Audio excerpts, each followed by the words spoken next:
Apply કરે, ખાસ કરીને ફૂડ, કેમિકલ અને મેડિસિન માટે, પેટન્ટ્સ માટે, તો એ પેટન્ટ્સની અરજી ભારત 2006 ફેબ્રુઆરી જ્યારે ટોટલી કમ્પ્લાય કરે ત્યારે ભારત એ પેટન્ટ્સના કાયદા મુજબ એ પેટન્ટને પાત્ર છે કે નથી તે નક્કી કરે. તો એ વચ્ચેનો જે સમયગાળો હતો મિત્રો, એના માટે આપણે 1999માં એક એને કહેવાય છે which is known as a black mail box system also, અને exclusive marketing rights, EMRs, exclusive marketing rights, સર્વાંગી બજાર અધિકારો, આ તેનું એક આખું ચેપ્ટર આપણે પેટન્ટ્સ એક્ટમાં એડ કર્યું. અને જેના ભાગરૂપે જે પણ મલ્ટીનેશનલ કંપની કે કોઈ પણ વ્યક્તિ, whether Indian national or the other national, જો ભારતમાં પેટન્ટ માટે અપ્લાય કરે, એસ્પેશિયલી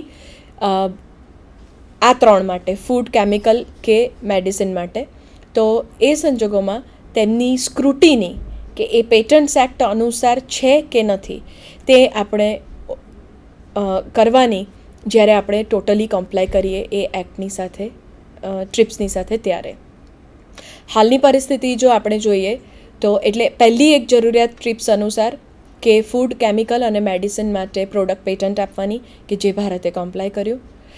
બીજી સૌથી મહત્ત્વની બાબત જે હતી કે આપણે માત્ર 5 થી 7 વર્ષ માટે જ પેટન્ટ આપતા હતા, તે પણ પ્રોસેસ પેટન્ટ, તેના બદલે 20 વર્ષના સમયગાળા માટે પેટન્ટ આપવાની રહેશે, એવી એક જરૂરિયાત ટ્રિપ્સના એગ્રીમેન્ટમાં હતી, જેની સાથે પણ આપણે કમ્પ્લાય કર્યું છે. એટલે હાલની જે પરિસ્થિતિ છે, ટ્રિપ્સ એગ્રીમેન્ટની સાથે કમ્પ્લાય થયા પછીની પરિસ્થિતિ જો તપાસીએ તો ભારતમાં હાલમાં પ્રોડક્ટ પેટન્ટ અને પ્રોસેસ પેટન્ટ બંને આપવામાં આવે છે. કોઈ પણ પ્રકારનો અપવાદ નથી. પછી એ મેડિસિન હોય, કેમિકલ્સ હોય કે ફૂડ હોય, દરેક માટે પ્રોડક્ટ પેટન્ટ આપવામાં આવે છે. પહેલાં આપણે ત્યાં લિવિંગ ઓર્ગેનિઝમ્સ માટે કે એના માટે પેટન્ટ નથી આપવામાં આવતી, પણ ટ્રિપ્સ એગ્રીમેન્ટની એક જરૂરિયાત એવી પણ હતી કે માઇક્રો ઓર્ગેનિઝમ્સને પેટન્ટ આપવી, અને તેના ભાગરૂપે આપણા કાયદામાં એ પણ સુધારો થયો છે. એટલે માઇક્રો ઓર્ગેનિઝમ્સ માટે પણ હવે પેટન્ટ મળી શકે છે.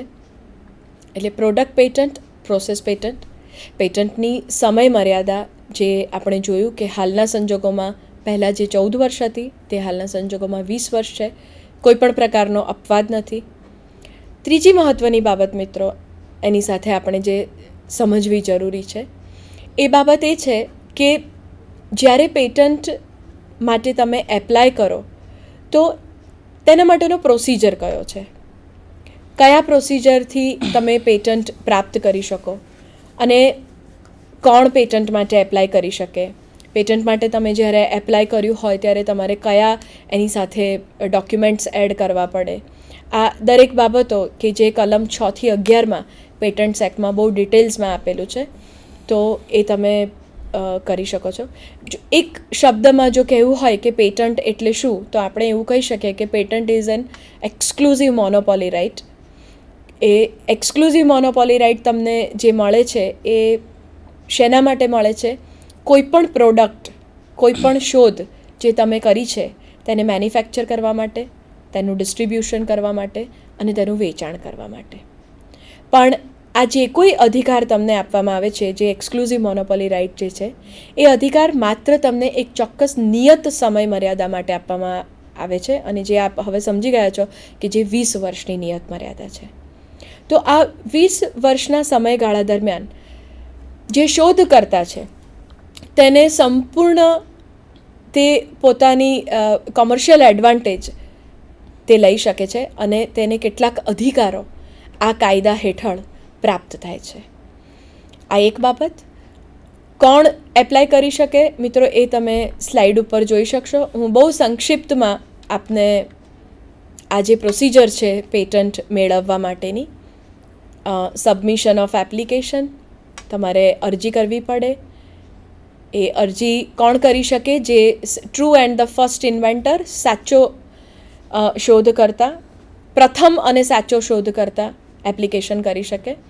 ત્યારબાદ પેટન્ટની જે ઓફિસ છે, પેટન્ટ રજિસ્ટ્રાર દ્વારા, કંટ્રોલર ઓફ પેટન્ટ્સ દ્વારા એક્ઝામિનેશન ઓફ એપ્લિકેશન થાય. આ એપ્લિકેશન કોઈ પણ વ્યક્તિ કરી શકે. કોણ કરી શકે? જે પ્રથમ અને સાચો શોધકર્તા છે તે કરી શકે, તેના લીગલ એસાઇની જે કોઈ હોય તે કરી શકે, તેના લીગલ રિપ્રેઝેન્ટેટિવ કરી શકે. આ એપ્લિકેશન જ્યારે પણ કરવામાં આવે ત્યારે if you are a assignee or legal representative તમે હોય તો એને રિલેટેડ જે કોઈ ડોક્યુમેન્ટ્સ હોય એ તમારે એપ્લિકેશન સાથે જોડવા પડે. તેની સાથે સાથે એક્ઝામિનેશન ઓફ એપ્લિકેશન થાય, advertisement of acceptance of complete specification. Advertisement of acceptance of complete specification જ્યારે એક્ઝામિનેશન થાય એપ્લિકેશનનું, એની સાથે તમારે મુખ્ય મહત્ત્વના 2 ડોક્યુમેન્ટ્સ જે જોડવાના હોય છે તેને એક છે પ્રાઇમરી સ્પેસિફિકેશન અને બીજું છે કમ્પ્લીટ સ્પેસિફિકેશન. હવે જ્યારે પ્રાઇમરી સ્પેસિફિકેશન જોડવામાં આવે એ જે દિવસે તમે અરજી કરો છો એ દિવસે જ તમારે તમારી અરજીની સાથે એને જોડવાનું હોય છે. અને કમ્પ્લીટ સ્પેસિફિકેશન તમારે 12 મહિનાના સમયગાળા દરમિયાન તમારે કમ્પ્લીટ સ્પેસિફિકેશન એની સાથે એડ કરવાનું હોય છે. હું બહુ જ સાદી ભાષામાં જો કહું તો જે સ્પેસિફિકેશન તમે પ્રાઇમરી સ્પેસિફિકેશન જે તમે આપો છો, જે અરજીની સાથે જોડો છો, ઇટ્સ લાઈક આપણે કોઈક મૂવી જોવા ગયા હોય તો એ મૂવીનું trailer, it's like a trailer કે જેનાથી તમને એ મૂવીનો થીમ ખબર પડે, કોણ હીરો હિરોઈન છે એ ખબર પડે. ઇટ્સ લાઈક દેટ કે તમે અરજી કરી તો તમારું ઇન્વેન્શન શેને રિલેટેડ છે, કયા સબ્જેક્ટને રિલેટેડ છે, એનો બેઝિક થીમ કયો છે, એ તમને પ્રાઇમરી જે ઇન્ફોર્મેશન છે એ મળી જાય. ત્યારબાદ complete specification which gives the absolute complete details regarding that particular invention કે જેના માટે તમે ક્લેમ કરી રહ્યા છો. તો એ કમ્પ્લીટ સ્પેસિફિકેશન તમારે 12 મહિનાના સમયગાળા દરમિયાન તમારે જોડવું પડે. મિત્રો, જો કોઈ ફોરેન નેશનલ આપણા દેશમાં એપ્લિકેશન કરતા હોય તો તેમણે અને ભારતનો કોઈ નાગરિક એપ્લિકેશન કરતો હોય એની વચ્ચે ડિફરન્સ છે. માત્ર એટલો ડિફરન્સ છે કે જો આપણે એપ્લાય કરીએ છીએ તો આપણે જે દિવસે એપ્લાય કરીએ ત્યારના 12 મહિનાની અંદર આપણે કમ્પ્લીટ સ્પેસિફિકેશન જોડવું પડે છે. જ્યારે જો ફોરેન નેશનલ હોય તો એ ફોરેન નેશનલે 12 મહિનાની વેઇટ કરવાનું નથી હોતું. જે દિવસે એપ્લિકેશન કરવામાં આવે એ જ દિવસે અરજીની સાથે તેમણે આ કમ્પ્લીટ સ્પેસિફિકેશન જોડવાનું હોય છે. ત્યારબાદ આ જે કોઈ કમ્પ્લીટ સ્પેસિફિકેશન એક્સેપ્ટ કરવામાં આવે કંટ્રોલર ઓફ પેટન્ટ્સ દ્વારા તેની એડવર્ટાઇઝ આપવામાં આવતી હોય છે. અને એ એડવર્ટાઇઝમેન્ટ ઓફ એક્સેપ્ટન્સ જે આવે તેની સામે જો કોઈને પણ ઓપોઝિશન લેવું હોય તો કે ભાઈ opposition to the grant of the patent to the applicant, તો તમે એને ઓપોઝિશન લઈ શકો. અને ત્યારબાદ પાર્ટીઝનું હિયરિંગ થાય અને અંતે જે પેટન્ટ ગ્રાન્ટ કરવામાં આવે. અહીંયા જે ઓપોઝિશનની વાત છે કે opposition of to the grant of the patent, તમે ઓપોઝ કરી શકો જો તે બાબત એવી હોય પેટન્ટને લગતી કે જે ખૂબ જ જાણીતી છે ભારતમાં. ફોર એક્ઝામ્પલ, આપણે લીમડો કે ભાઈ લીમડાનો રસ પીવો અથવા તો સોર થ્રોટ હોય તો ઘરમાં આપણને વડીલો દ્વારા એવું કહેવામાં આવે કે તમે હળદર નાખીને દૂધ પી લો.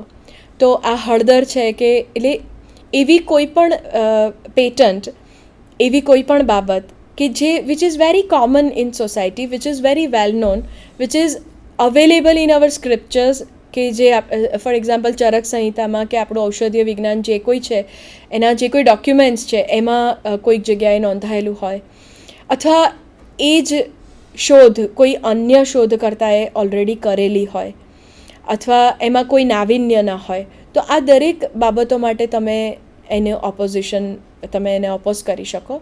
અને તમારે 4 મહિનામાં, એટલે કે એ લોકો એડવર્ટિઝમેન્ટ આપે એના 4 મહિનામાં તમારે એને એક્સેપ્ટન્સ માટે તમારે ઓપોઝિશન માટે તમારે એપ્લાય કરવું પડે.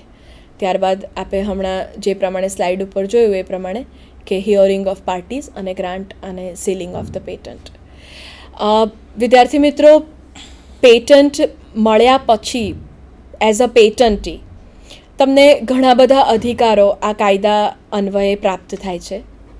પણ પ્રશ્ન ત્યારે ઊભો થાય, હું ફરીથી આપને યાદ કરાવી દઉં કે patent is an exclusive monopoly right, કે તમે જે શોધ કરી છે એનું મેન્યુફેક્ચર કરવા માટે, એનું ડિસ્ટ્રીબ્યુટ કરવા માટે અને એનું વેચાણ કરવા માટે. કદાચ આ જે કોઈ અધિકારો તમને આ કાયદા અન્વયે પ્રાપ્ત થાય છે તે કાયદાનો અથવા તે અધિકારોનો સમાજની કોઈ અન્ય વ્યક્તિ દ્વારા જો ભંગ કરવામાં આવે તો એ સંજોગોમાં શું પરિસ્થિતિ ઉપસ્થિત થાય કે જેને આપણે પેટન્ટના ભંગ તરીકે સમજીએ છીએ. મારી સાથે ડૉક્ટર પૂર્વીબેન પોખરિયાલ મારી સાથે જ છે. હું તેમને વિનંતી કરીશ કે તેઓ આપણને પેટન્ટના ભંગ વિશે માહિતી આપે. Thank you મયુરીબેન. આપે ઘણી સાચી વાત કરી. કોઈ પણ રાષ્ટ્રનું જેને ગ્રોથ એન્જિન કહી શકાય એ દેશમાં થતો શોધ અને સંશોધન છે. અને જે મયુરીબેને સમજાવ્યું કે છેલ્લા 10 વર્ષોમાં આપણા દેશના લોકો આ વિશે જાગૃત થયા છે. જેમ એમણે કહ્યું એ પ્રમાણે WTO અને ગેટ્સ એગ્રીમેન્ટના જે આપણે સિગ્નેટરી બન્યા એ કદાચ એનું સૌથી મહત્ત્વપૂર્ણ કારણ હોઈ શકે. પણ છેલ્લા 10 વર્ષોમાં જે લોકોમાં આ વિશે જાગૃતતા આવી છે એને લઈને હું થોડાક આંકડાઓ આપની સામે રજૂ કરવાનું મને મન થાય છે. 2010ના એક સ્ટેટિસ્ટિકલ અહેવાલ મુજબ 2002માં ભારતમાં ટોટલ રજિસ્ટર્ડ પેટન્ટની સંખ્યા 43 હતી, જે વધીને 2010માં લગભગ 199 થવા પામે છે. આનો મતલબ શું છે? આનો મતલબ એ જ છે કે આવા પ્રોગ્રામો થકી અને જે કંઈ પણ આપણે એક મૂવમેન્ટ ચલાવી કે આપણે આંતરરાષ્ટ્રીય સ્તરના જે પણ નીતિ નિયમો છે એને આધીન રહીને આપણા દેશમાં જે મેડમે સમજાવ્યું કે 1970નો પેટન્ટનો કાયદો તો હતો જ, એ સિવાય 1999માં, 2002માં અને 2005માં છેલ્લે 3 વાર મોટા ધરખમ ફેરફાર કરીને આપણા કાયદાને આંતરરાષ્ટ્રીય પરિપ્રેક્ષ્યમાં આપણે મૂકવાનો પ્રયત્ન કર્યો છે. અને એ રીતે એની સાથે આ લોકોમાં જાગૃતતા પણ આવી છે અને એવા ઘણા બધા ધારાધોરણો આપણે અપનાવ્યા છે જેથી લોકો શોધ અને સંશોધનના માર્ગે આગળ વધે.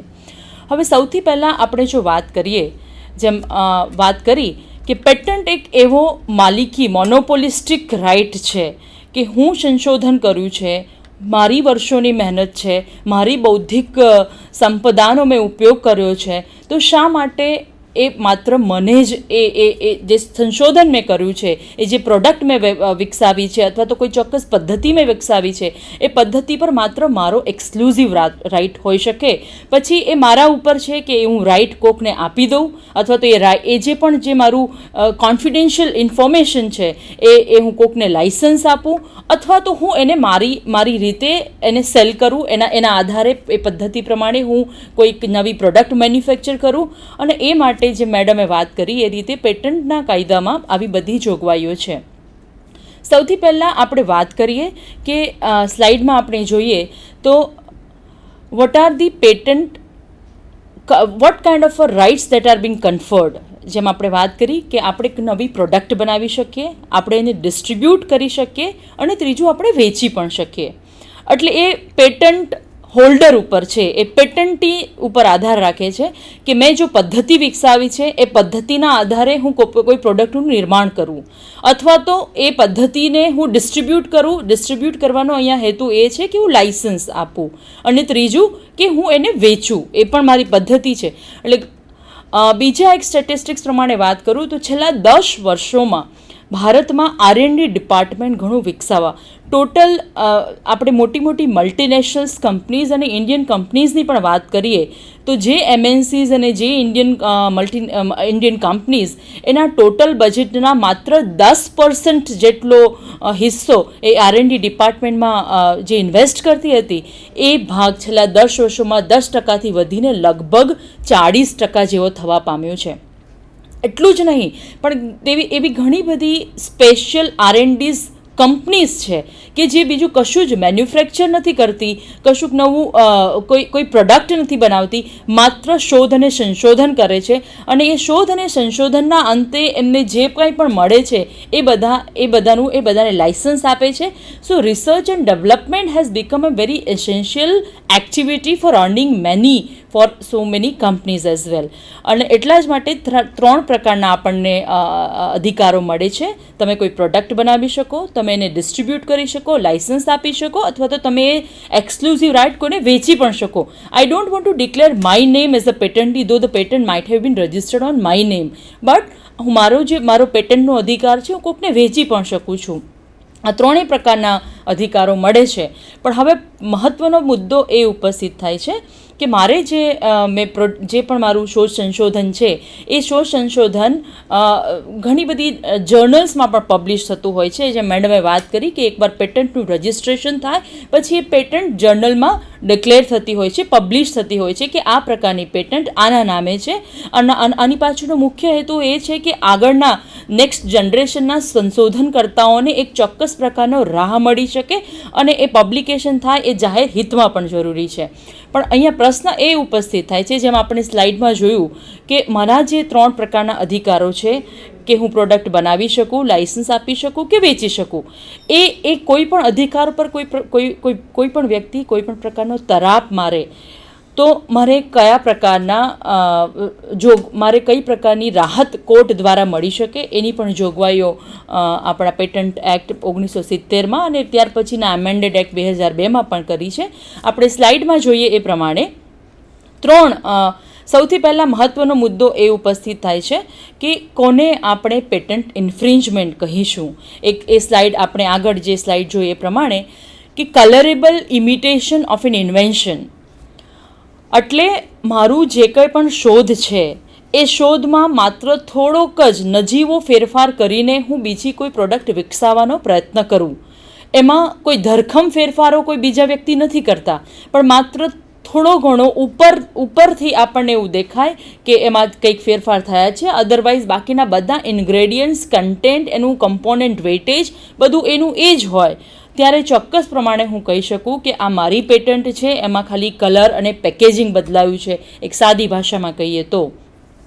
ત્યાર પછી છે ઇમમટીરિયલ વેરિએશન ઓફ ધ ઇન્વેન્શન.